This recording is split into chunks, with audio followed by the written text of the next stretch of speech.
কথাগুলো বলেছেন এর থেকে আর অতিরিক্ত বলার তেমন কিছু নেই। আমরা গতকাল যুক্তরাষ্ট্র থেকে ফিরেছি আমাদের দ্বিতীয় রাউন্ডের আলোচনা শেষ করে, এবং আমরা তৃতীয় রাউন্ড আলোচনার জন্য প্রস্তুতি নেওয়ার জন্য এবং প্রাসঙ্গিক এবং কিছু বিষয়ে আমাদের স্টেক হোল্ডার কনসালটেশন যেটা আমরা আজকে করলাম বা আরও সামনে করব, এবং আমাদের আন্তঃমন্ত্রণালয়ের বিভিন্ন সংশ্লিষ্ট বিষয় রয়ে গিয়েছে, সেগুলোকে আমলে নিয়ে আমাদের প্রস্তুতি সম্পূর্ণ করে আমরা অতি দ্রুত আবার যুক্তরাষ্ট্রে ফেরত যাচ্ছি। এবং আমরা আশা করছি যে আল্লাহর রহমতে আমাদের একটা ভালো আউটকাম যেন এটার জন্য আসে, এটার জন্য আমরা সার্বিকভাবে সকলে একত্রে কাজ করছি। সো এই আমাদের এই পর্যন্ত বলারই আজকে। আমি কোনো স্পেকুলেটিভ প্রশ্নের জবাব এখানে দিব না। আমাদের আলোচনাগুলো উৎসাহব্যঞ্জক এবং আমাদের আলোচনাটা যথেষ্ট এঙ্গেজিং ছিল উভয় পক্ষের। সর্বোচ্চ লেভেলে এনগেজ আমরা আপনারা হয়তো জেনেছেন যে প্রেস সেক্রেটারির বরাত দিয়ে যে যুক্তরাষ্ট্রের বাণিজ্য মন্ত্রীর সাথেও আমার দ্বিপাক্ষিক বৈঠক হয়েছে। আমরা আমাদের টিম দফাওয়ারিভাবে যারা আমাদের সাথে নেগোসিয়েশনে সংশ্লিষ্ট ছিলেন প্রায় 35-40 জনের সাথে আমাদের আলাপ হয়েছে, এবং আমরা 3 দিন খুবই এঙ্গেজ সময় কাটিয়েছি, এতটুকু বলতে পারি। আমরা সামনের সপ্তাহের মাঝামাঝি দিকে যাওয়ার চেষ্টা করছি। আমাদের মধ্যে যথেষ্ট আলোচনা হয়েছে, পরামর্শ আকারে আমরা সুন্দর সুন্দর কিছু পরামর্শ এখানে পেয়েছি, যে পরামর্শগুলোকে আমরা কাজে লাগাবো না, এগুলো আমরা আমাদের মধ্যে নির্দিষ্ট রাখবো। আমরা সময়ের জন্য ওনাদেরকে জানাবো, এবং সময়ে আমরা সামনের সপ্তাহের মাঝামাঝি নাগাদ সময়ে আশা করি পেয়ে যাব। আমরা এই হার নির্ধারণ করার অঙ্কটা আমি আসলে নিজে জানি না কিভাবে আপনি হার নির্ধারণ করবেন, তবে আমি বলবো যদি আপনি সাবজেক্টিভলি আমার কাছে জিজ্ঞেস করেন তাহলে আমাদের আলোচনা যথেষ্ট এঙ্গেজিং ছিল, এবং আমরা আশা করি যে আমরা এখান থেকে একটা প্রাসঙ্গিক যে আমাদের আমরা যৌক্তিক যে শুল্ক নির্ধারণ করবে আমাদের রপ্তানির উপরে, কারণ আমরা প্রতিযোগিতামূলক মূল্যে বা মার্কিন যুক্তরাষ্ট্রের বাজারে ব্যবসা করি, এবং আমরা 2015 সাল থেকেই তাদের ওখানে শুল্ক কর পরিশোধ করে ব্যবসা করি। সো আমাদের ব্যবসা প্রতিষ্ঠান নিজস্ব সক্ষমতার ভিত্তিতে এই ব্যবসাটা করে থাকেন।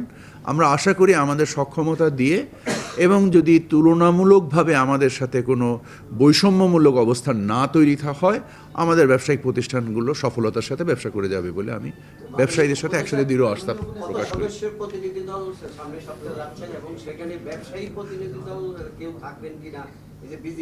আমাদের এসব বিষয়ে আলোচনা এখানে হয়েছে, এই আলোচনার মধ্যে আমরা সিদ্ধান্ত নিব।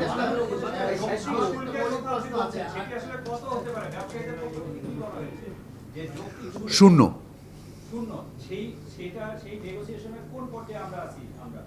আমরা আমাদের এঙ্গেজমেন্ট চলছে।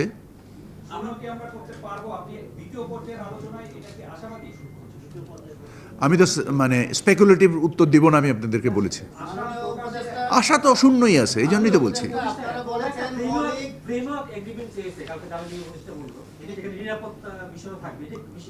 আমাদের এই বিষয়ে যেটাকে এনডিএ বলে, নন ডিসক্লোজার এগ্রিমেন্ট আছে। সো এগ্রিমেন্ট রিলেটেড কোনো প্রশ্নের জবাব আমরা এখানে দিব না।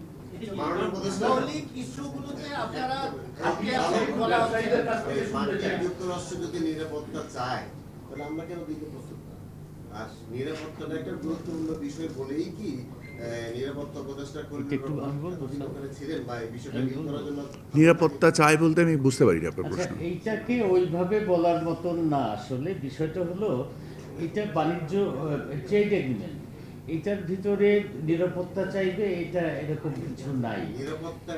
এটাকে না, এই যে নিরাপত্তা কি বুঝলাম না। যখন ঘোষণা করেছেন তখনই ওটাকে রাষ্ট্রীয় এমার্জেন্সি হিসেবে ঘোষণা করেছিলেন। ফলে ওনারা হয়তো এইরকম মনে করতে পারেন যে শুল্ক আরোপ করা হয়েছে এমার্জেন্সির পরিপ্রেক্ষিতে, সেইটা তাদের নিরাপত্তা নিশ্চিত করবে। এছাড়া অন্য কোনো নিরাপত্তা আমাদের বাংলাদেশ তো যুক্তরাষ্ট্রের জন্য কোনো নিরাপত্তা ঝুঁকি নয়। সো আপনার ঠিক প্রশ্নটা আমি বুঝতে পারিনি। এটা তো বাংলাদেশ যুক্তরাষ্ট্রের জন্য কোনো নিরাপত্তা ঝুঁকি কি?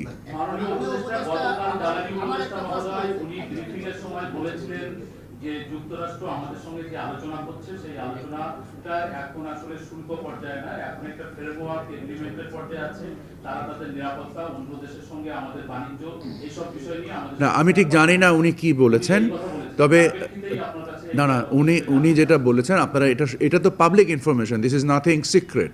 পাবলিক ইনফরমেশন হচ্ছে যে ওনারা ওনাদের ন্যাশনাল ইমার্জেন্সি ইনভোক করেছেন।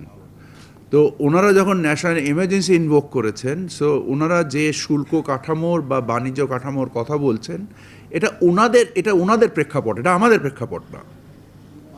এই প্রেক্ষাপটটা এবং এর বিনিময়ে, এবং এটা নিয়ে আপনারা জানেন যে আমেরিকাতে এমনকি মানে ওদের কোর্টেও এটা নিয়ে মামলা হয়েছে, কংগ্রেসের এবং সুপ্রিম কোর্টেও এই ব্যাপারে একটা মামলা মানে এই মুহূর্তে বিচারাধীন আছে।